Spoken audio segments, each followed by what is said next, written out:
vocês viram já no meu feed de notícia, eu escolhi não colocar uma foto de casal apaixonado. Eu escolhi não escrever um texto falando de um amor que deu certo. Eu escolhi escrever um texto abrangendo todos os corações. Porque eu sei que nesse dia, assim como outros dias, eu até comecei o meu texto escrevendo o seguinte, de que hoje é um dia, e é bonito celebrar o amor, mas as pessoas que estão passando por um momento em que estão sozinhas, ou porque está divorciada, ou porque ficou viúva, ou porque ainda não chegou a hora, acabou de um relacionamento que acabou de acabar, né? Namoro, noivado. Então, para essas pessoas, um dia como hoje é meio que chato. Vamos falar com a palavra certa? É um dia que você é bombardeado para te lembrar que você está sozinho. Então, eu escrevi um texto falando exatamente sobre isso. O que fazer quando estamos sozinhos? Como encarar um dia como hoje e falar sobre, ouvir tanto sobre o amor e não estar vivendo o amor naquele momento. Então, eu escolhi algumas pessoas da Bíblia, algumas que o amor deu certo e outras que o amor não deu certo. E por que não deu certo e o que nós devemos fazer quando o amor não dá certo. Então, se você estava aqui achando que eu ia só falar de amor que deu certo, está enganado. Eu estou falando aqui para falar de situação, realidade. Eu não estou aqui para falar, sabe, para te bombardear, ser mais uma pessoa que vai te bombardear porque você não está vivendo o seu melhor momento nessa área. Eu gostaria de ler para você o que Deus fala sobre o amor, e eu tenho vários secretários e secretárias que escrevem para mim o texto quando eu estou lendo. Então, coloca para mim 1 Coríntios 13, é lógico que é a melhor definição de amor, que é o Senhor mesmo falando, que é Ele mesmo. Exatamente, Cristi, vou te falar Cristi, né? Muita gente pode ter acontecido uma tragédia, até mesmo nesse período de quarentena. Então, eu vou ler para vocês, primeiro 1 Coríntios 13, 3, na Bíblia a mensagem, depois eu quero ler na Bíblia Viva, muda um pouquinho, muda porque traz um sentido mais amplo do que é o amor. A linguagem tradicional, todo mundo tem aí. Então eu vou ler a mensagem. A mensagem é: o amor não tem a mente soberba, ele não se impõe sobre os outros, ele não age na base do eu primeiro. Por quê? Porque o amor não é egoísta. O amor não perde as estribeiras. Olha que interessante, está escrito assim mesmo na Bíblia a mensagem, que o amor não perde controle, porque quando você perde controle, quando um relacionamento você sai do amor, paixão, e vai entrar num amor, no amor mesmo, saindo da paixão, indo para verdadeiramente o que é o amor, as coisas do dia a dia, os conflitos do dia a dia, muitas vezes você perde as estribeiras, é aí que perde o respeito, é aí que perde muita coisa.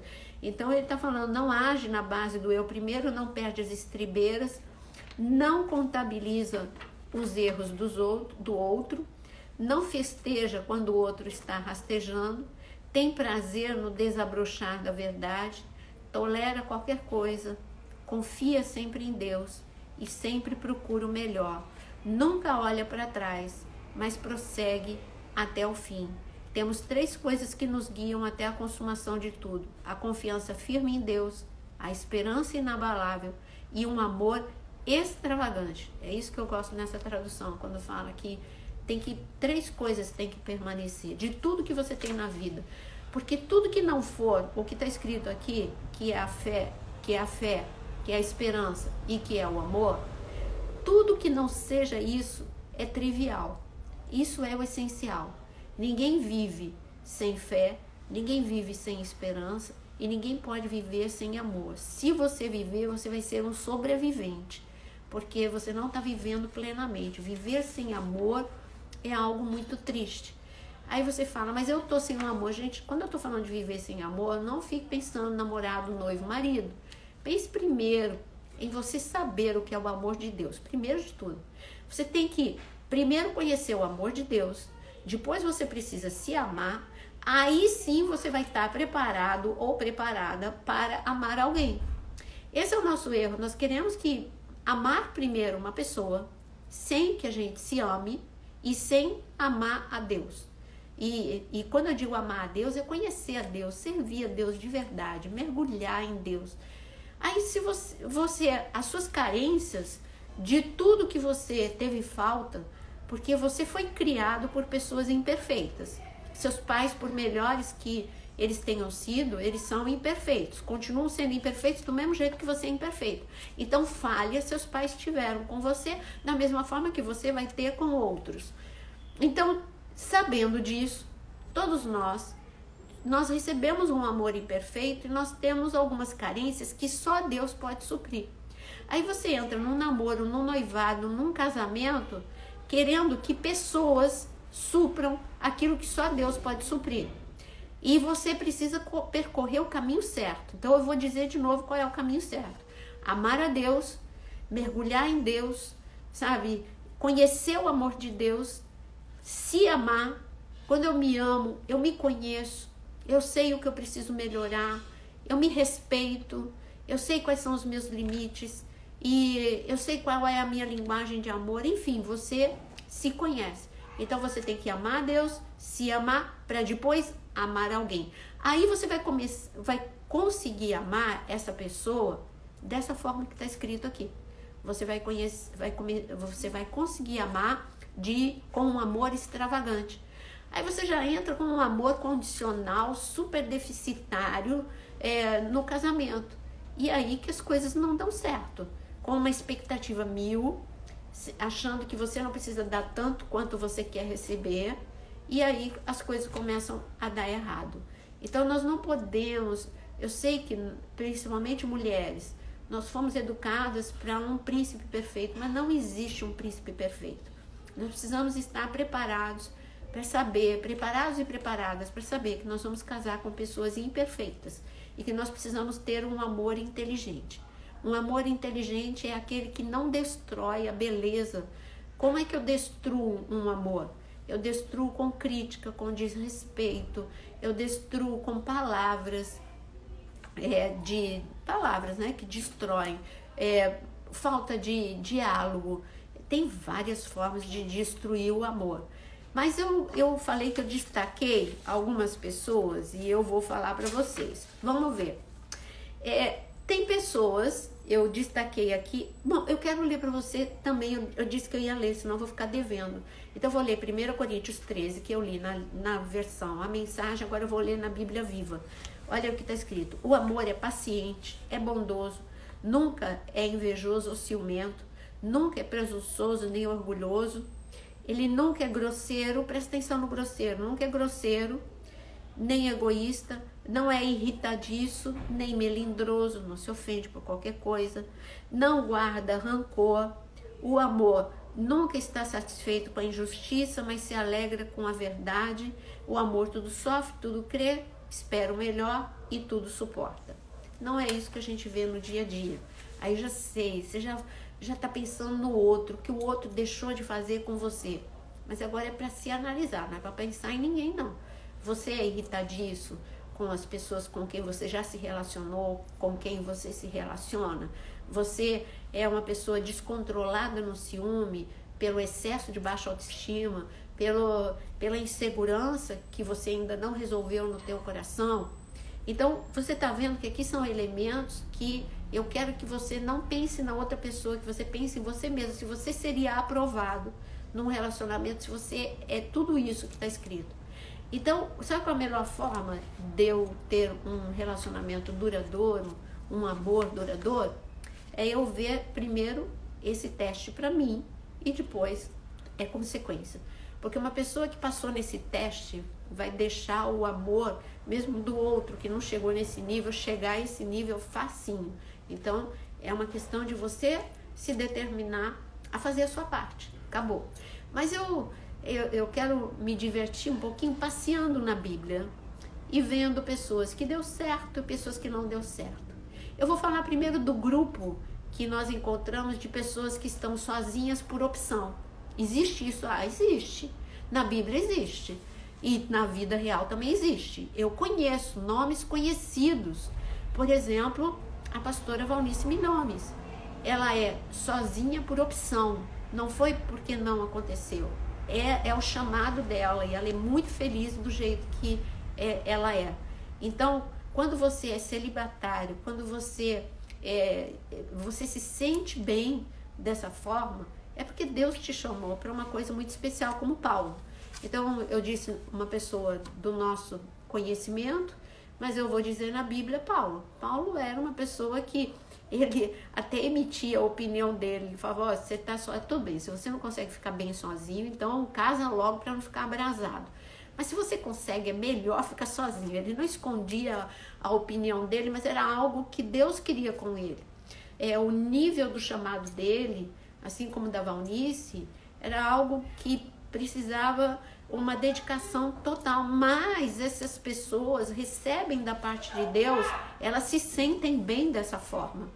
Elas simplesmente é o que elas querem da vida delas, e elas não se sentem bem de outra forma. Então pronto, já falei de um estado de pessoas que estão neste dia dos namorados, sozinho por opção. Isso é o chamado dele.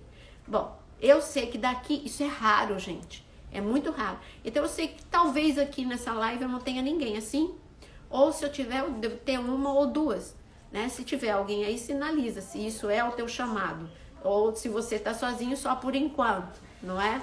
Então, ó, isso que é casa com live é o barulho.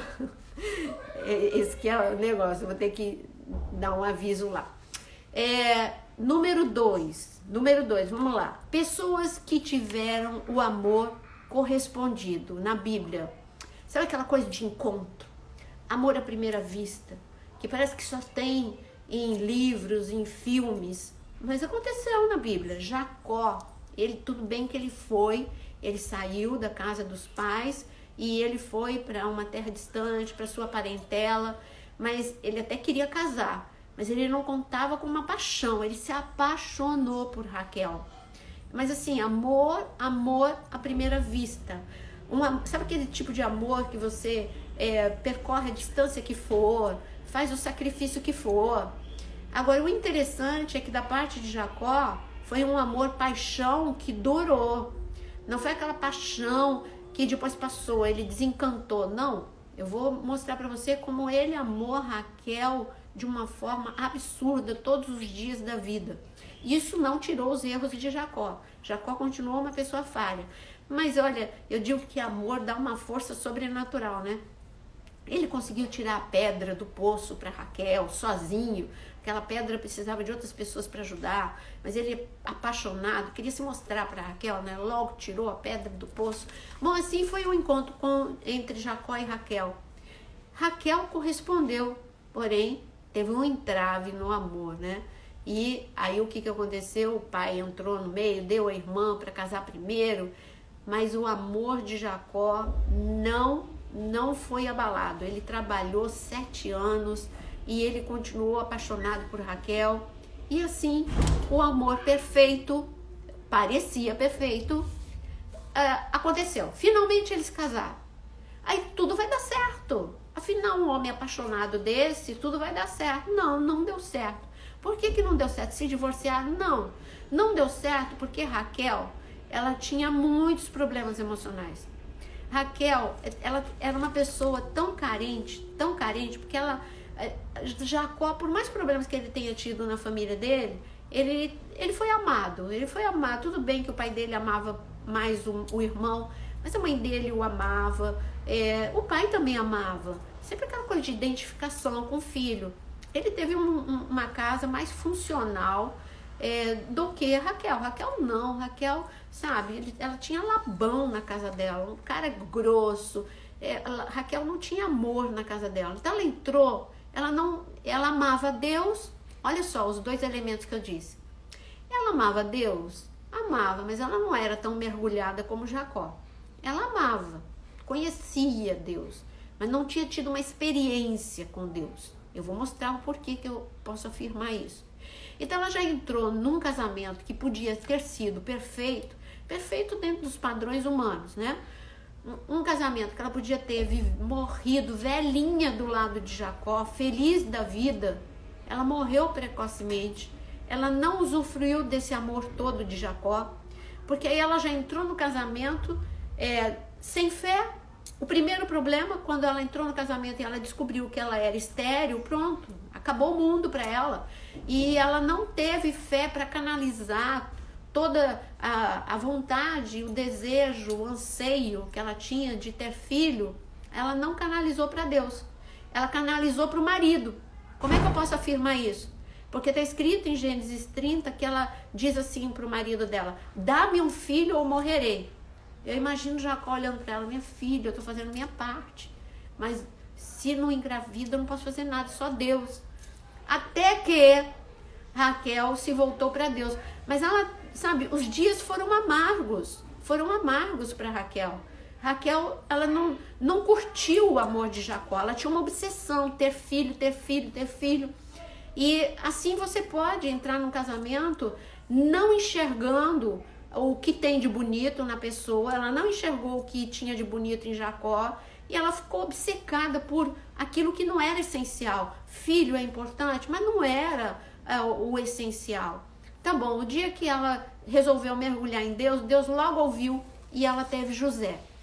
Pensa que Raquel, ela sossegou? Não, Raquel não sossegou. Raquel não amadurecia e por isso ela não curtiu. O amor dela foi ficando desgastado. Tudo bem, ela teve o segundo filho, Benjamim, mas ela fez tudo de errado, ela não estava convertida direito, então ela levou uma estátua e aí pronto, aí ela teve uma maldição e ela morreu precocemente, morreu super jovem, morreu precocemente. Eu estou falando de uma morte física, mas o que não dizer de você que entra num casamento não preparado, começa a morrer o romance, morre o diálogo, morre o chamado, morre, enfim, começa a morrer um monte de coisa ao teu redor, precocemente, porque você é aquela receita que eu dei antes. Você tem que entrar num relacionamento, namoro, noivado, casamento, amando a Deus, mergulhado em Deus, e também você precisa resolver as suas rupturas emocionais. Senão você vai entrar arrebentado, já em desvantagem. Quando você entra como Raquel, com baixa autoestima, com raiz de rejeição, é a receita para dar errado o casamento.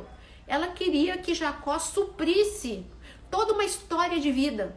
Ela teve toda uma história de abandono, de rejeição, de maus tratos. Mas não era Jacó que ia resolver essa história. Você está entendendo por que dá errado o namoro? Por que dá errado o casamento? Por que dá errado o noivado? Por causa da tua expectativa errada. Porque você joga e lança no outro, no coitado, sabe? A responsabilidade de te fazer feliz. Você tem que ser feliz. E quando você entra num relacionamento, o teu objetivo tem que ser fazer o outro feliz e não você jogar no outro. Se os dois entrarem, olha que casamento lindo, olha que namoro maravilhoso. Se os dois entrarem no namoro, não só para mudar o status do Facebook ou do Instagram, onde está escrito que você é solteiro e compromisso sério, etc e tal. Eu até esqueci o termo que vocês usam, né? Em compromisso, eu esqueci agora. Põe aí que vocês me ajudam. Eu tenho duas páginas no Facebook, mas eu alimento as páginas, mas eu olho pouco. Agora eu esqueci como é que tá escrito. Depois eu vejo aqui. Então, quando vocês escreverem, eu vejo como é que muda o status e fala compromisso sério. Eu esqueci como é que vocês falam. Deixa eu ver aqui. Relacionamento sério, é isso aí, Thiago. O especialista, hein, Thiago? Daqui a pouquinho eu tô com o Thiago. Então, o especialista, inclusive nesse mês, ele tá falando no programa dele, o mês todo, sobre relacionamento, sobre amor. Então, vamos lá. Quando você tem que entrar como? Então, num casamento, num namoro, como é que você tem que entrar? Você tem que entrar para fazer a outra pessoa feliz. Já feliz com Deus, feliz com você mesmo. E o teu objetivo é fazer o outro feliz. Agora imagina, se dois entram para fazer o outro feliz, o que é que vai dar? felicidade, não é? 1 mais 1 é igual a 2, então vai dar muita felicidade. Gente, é isso que tá dando muito errado, e sempre deu errado, não é agora, sempre deu errado. São entrar num relacionamento da forma errada. Bom, acabou Jacó e Raquel. Então, vamos falar de outro que eu separei aqui para você. Amor.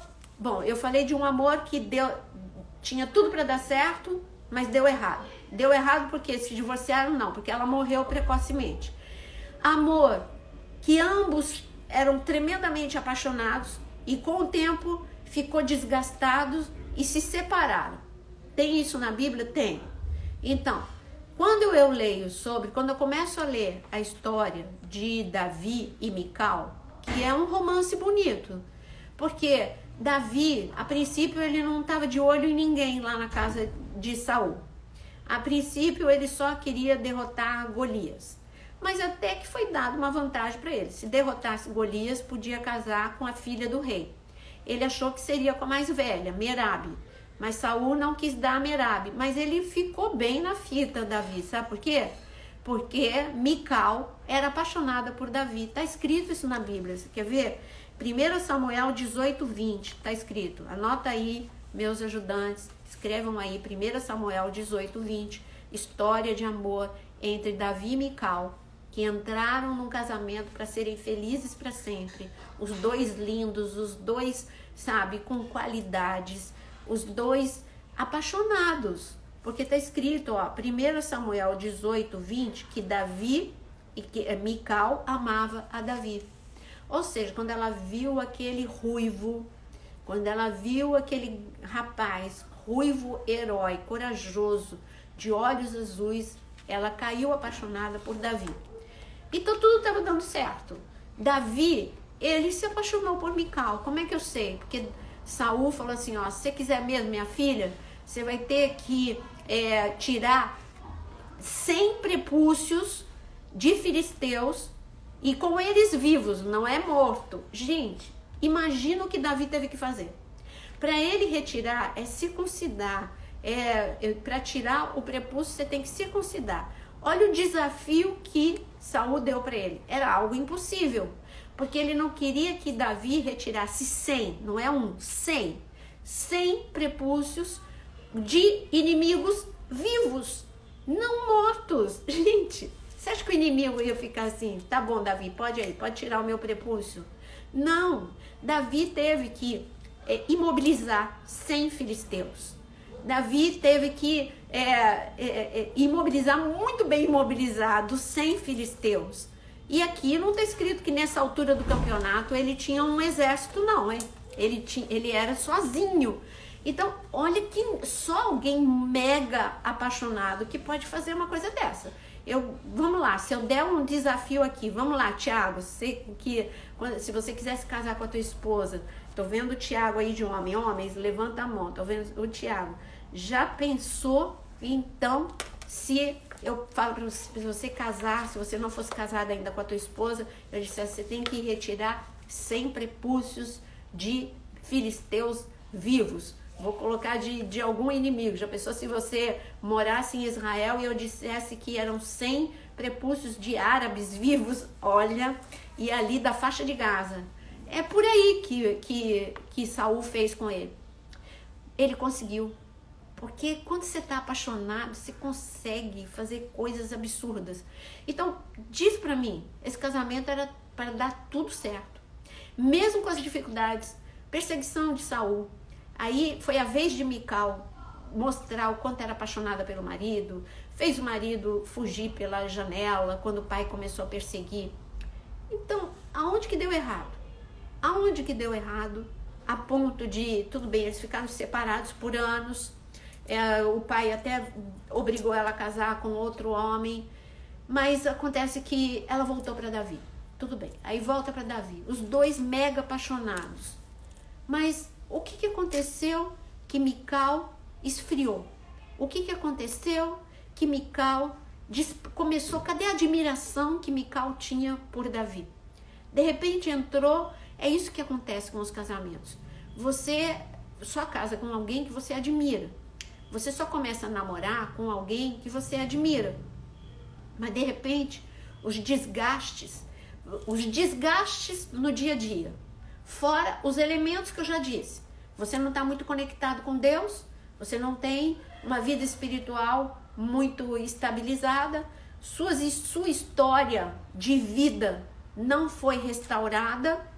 Então, olha, mais dia menos dia vai ressuscitar. Todas essas dores vão ressuscitar. E foi isso que aconteceu. Por quê? Porque Mical, Davi tinha dores? Tinha. Ele tinha um lar muito disfuncional, com um pai que não ligava para ele, com os irmãos que zombavam dele. Já falamos em outras lives sobre esse aspecto da vida de Davi. Então, tudo bem, Davi já tinha suas dores lá da casa do pai. Mical também tinha suas dores. Um pai que negligenciava, que a tratava como objeto, um pai que não era afetivo. Você sabe, Saul era violento, se tornou um homem violento, totalmente instável. Ele tentou matar o próprio filho. Imagina cenas que Mical não viu. Se o pai tentou matar o Jonatas, você acha que isso foi refresco diante de outras coisas que Mical viu? Conclusão. A história mal resolvida de Mical fez com que Mical começasse a interpretar as coisas do dia a dia, os relacionamentos, as palavras de Davi. Ela começou a interpretar de forma doentia. Porque você olha, quando você está numa janela killer, você olha através daquela janela killer, você interpreta o mundo através daquela janela. Então, uma palavra de Davi para ela, às vezes chegava distorcida, porque comunicação não é o que a pessoa fala, é o que o outro entende. E quando esse outro está adoecido, enfraquecido, vulnerável emocionalmente, vai chegar nele como uma ofensa ou como uma crítica, e nem foi. Eu só sei te dizer que nós chegamos, depois de uma história tão linda entre Mical e Davi, nós chegamos no nível máximo de desgaste de um casamento. Sabe quando o casal fica irreconhecível? Um fala com o outro sem respeito. Os filhos e as pessoas ao redor já veem que eles não se respeitam mais. Mical falou assim, em público. Ela falou assim, da janela para o marido. Ela desprezou o marido. Ela não poupou o marido do vexame. E eu estou falando de uma mulher para com um homem, mas pode ser ao contrário. Quando chega nesse nível, é porque justamente já foi sendo desgastado. E eu digo que uma pedra, quando a água bate anos seguidos, ou o vento, vai desgastando e ela perde o seu formato original. Assim também o casamento. No decorrer do tempo, dos meses, dos anos, com os golpes das adversidades normais da vida, que todo mundo enfrenta, apaixonado ou não, vai ter. Então, quando chega as ondas, quando chega o vento, vai desgastando e vai perdendo o formato original. E você mesmo já não reconhece naquela pessoa o homem com quem você se casou ou a mulher com quem você se casou, mas ele, por sua vez, ou ela também já não te reconhece mais. Agora, uma pedra não tem como recuperar. Agora, um relacionamento tem. Um casamento tem como recuperar. É necessário ter vontade de ambas as partes. Se você não chegou na UTI, ainda quando uma das partes está interessado, também vai acontecer, mas vai demorar mais. Seria mais rápido se ambas as partes estivessem interessadas em andar junto numa restauração. Quando eu digo de restauração, pode ser uma terapia de casal, pode ser com um profissional, pode ser um aconselhamento pastoral com um casal, trabalho junto, trabalho individual, enfim. Há momentos em que precisa ser literalmente colocado, precisa de uma ajuda externa. O casal não vai dar conta de resolver sozinho aonde eles se colocaram, aonde eles se permitiram chegar. Então, eu falei de pessoas que ficam bem sozinhas, como Paulo, como Dorcas. E aí você vai me dizer, como é que você afirma que Dorcas também era sozinha? Bom, quando ela morreu, não está escrito que tinha filho nem marido chorando. Tinha viúvas, as que ela servia, que estavam chorando. Então, eu posso estar errada, mas a Bíblia não fala que o marido e os filhos estavam chorando. Então, se a Bíblia não relata, é porque não tinha. Mas eu posso estar errada. Mas mais seguro falar de Paulo, né? Falei de um amor que começou bem, mas porque uma das partes entrou sem um relacionamento bem com Deus e nem com ela mesma. Raquel não se amava. Raquel tinha carências absurdas. Nós estamos vendo aqui duas pessoas. Ali no relacionamento de Jacó e Raquel, o problema maior era Raquel. Neste aqui, eu digo que a culpada não era só Mical, não. Davi também. Então, os dois entraram, por isso que Davi era meio flutuante, né? Eu não posso falar só das qualidades de Davi, porque nem Deus, ele esconde que Davi era um homem que tinha problemas nessa área. Então, você vê que ele era um homem que se apaixonava, típico dos sanguíneos, que se apaixonava com muita facilidade. Mas você vê que nessa flutuação de Davi também está a história familiar dele. Agora, Davi tinha uma vantagem em relação a Mical. Davi era um apaixonado por Deus. Ele já tinha um ponto a menos. Mical não. Você vê que Mical, ela não tinha, tanto que ela despreza um momento espiritual. Ela despreza Davi dançando diante da arca junto com o povo. Então, Mical, ela não tinha uma vida com Deus intensa e tinha muitos problemas emocionais. Você está vendo que sempre vai se repetir a mesma coisa? Você não se conhece, você entra num relacionamento sem estar resolvido, as suas rupturas emocionais, assim, quase que certeza que não vai dar certo. Mas se você já está dentro de um relacionamento, ainda dá tempo. Ainda dá tempo de você rever a tua vida espiritual, ainda dá tempo de você rever a tua história, ver quais são os pontos da sua história que você não consegue superar e trabalhar, quais são as janelas killer que te encarceram, que te limitam, que te aprisionam, que te sequestram, enfim, aonde é que o gatilho te leva com frequência e te torna uma pessoa previsível, ou seja, uma pessoa irritada, uma pessoa explosiva, ou uma pessoa que se isola. Enfim, você tem que ver o que os gatilhos te levam a fazer em momento de crise. Eu falei então de um amor de pessoas sozinhas, eu falei de amor correspondido, Raquel e Jacó, mas não deu certo por causa dos problemas de Raquel. Amor que não enxerga o valor do outro devido à sua dor, mas sempre vai cair no mesmo que eu disse. O que eu quis dizer com isso? Quando a gente chega no livro de Samuel, nós temos uma informação que Ana tinha um marido apaixonado por ela. Ela tinha um problema, ela era estéril, mas o marido, a despeito da esterilidade, para o marido a esterilidade não era nada. Eucana era apaixonadérrimo por Ana. Mas eu digo para você, e Ana valorizava esse amor? Não. Ana enxergava esse amor? Não. Porque Ana também, o problema de Ana era maior do que o amor de Eucana. Deu até rima, né? O problema de Ana, Ana, por causa das suas dores emocionais, quando ela ficou sabendo, se estendeu por muito tempo a esterilidade. E a sua rival a provocava.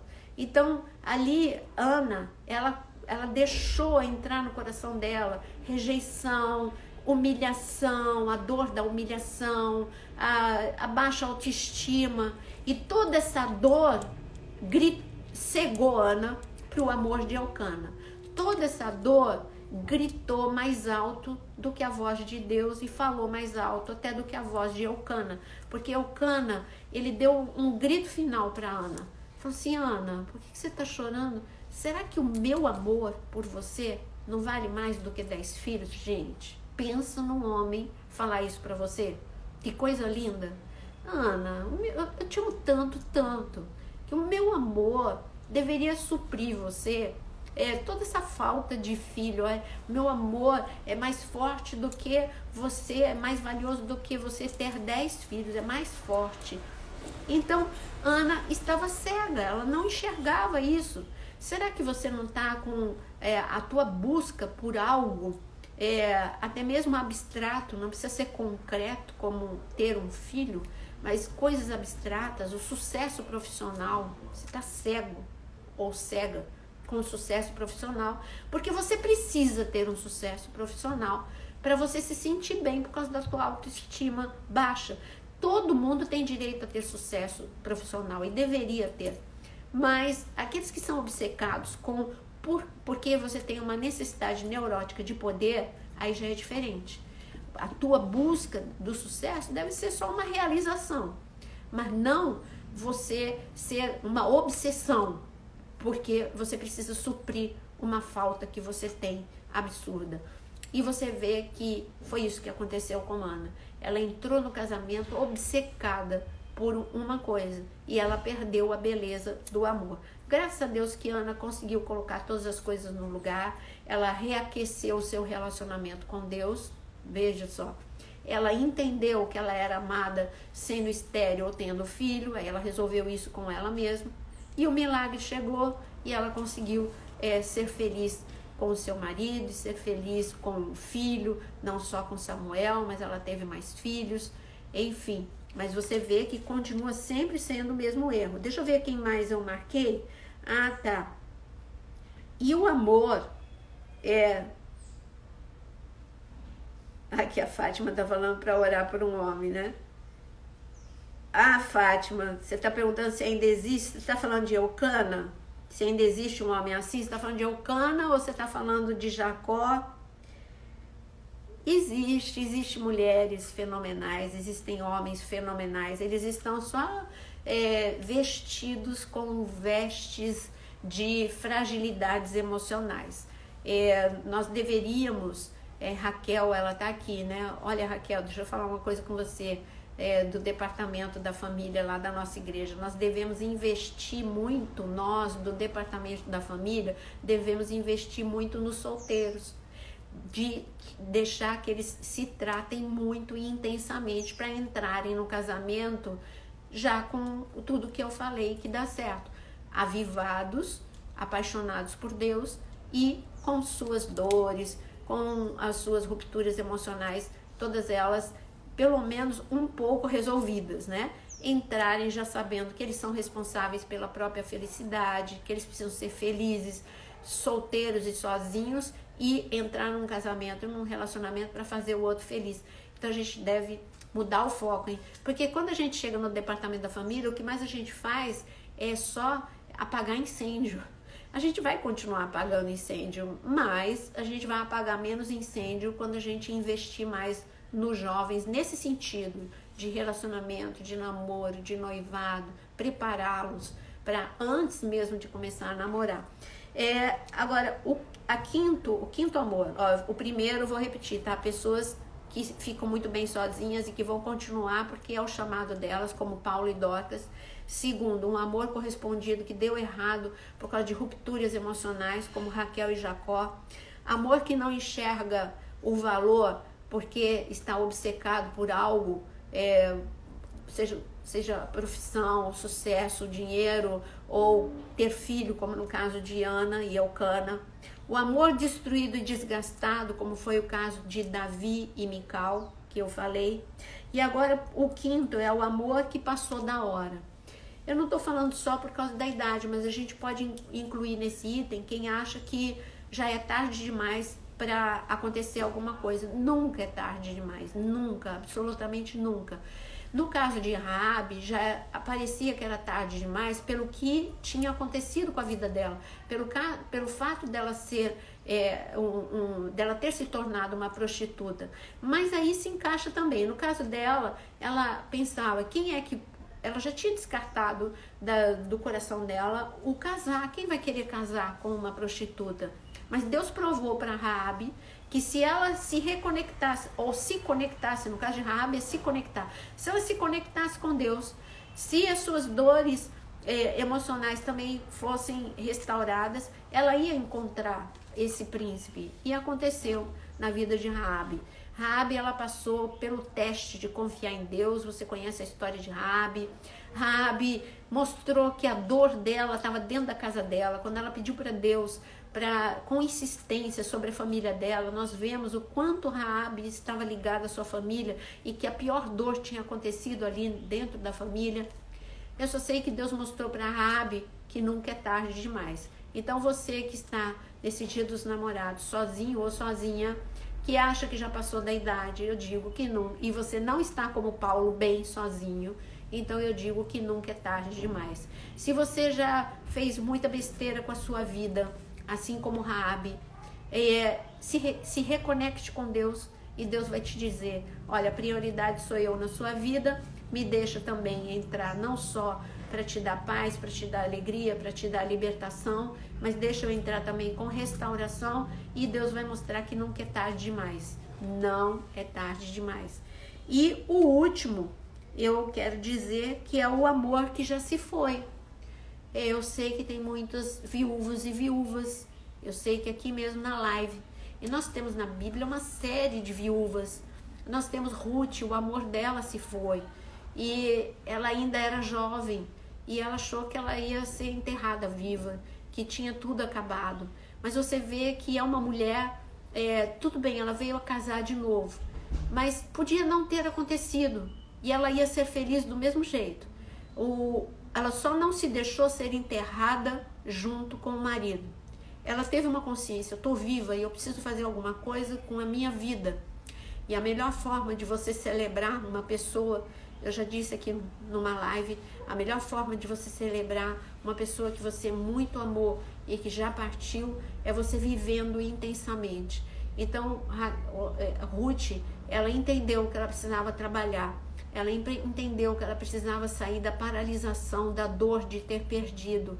E ela começou a refazer, se reinventar no meio da dor. Ela levantou e foi para Belém, porque ela ouviu que tinha pão em Belém. Agora, ela não era uma mulher acomodada. Ela viu que tinha pão em Belém, mas ela precisava trabalhar.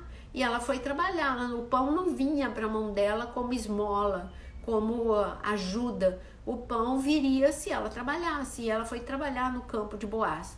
Então, mas antes de mais nada, o que é que Ruth fez? Ruth se conectou ao Deus de Noemi. Tanto que ali Boaz diz que ela era bendita porque ela veio buscar refúgio debaixo das asas do Deus de Israel. Então, você está vendo que sempre é a mesma coisa? Quando você se conecta em Deus, você busca Deus com todo o teu coração, com todo o teu entendimento, você busca um avivamento pessoal com Deus. Quando você entende que você tem coisas no teu interior a serem trabalhadas e que você não pode sair por aí lançando as suas necessidades em cima das outras pessoas. Quando você dá esses 2 primeiros passos, sempre o resto é uma consequência, vai acontecer. O amor vai chegar,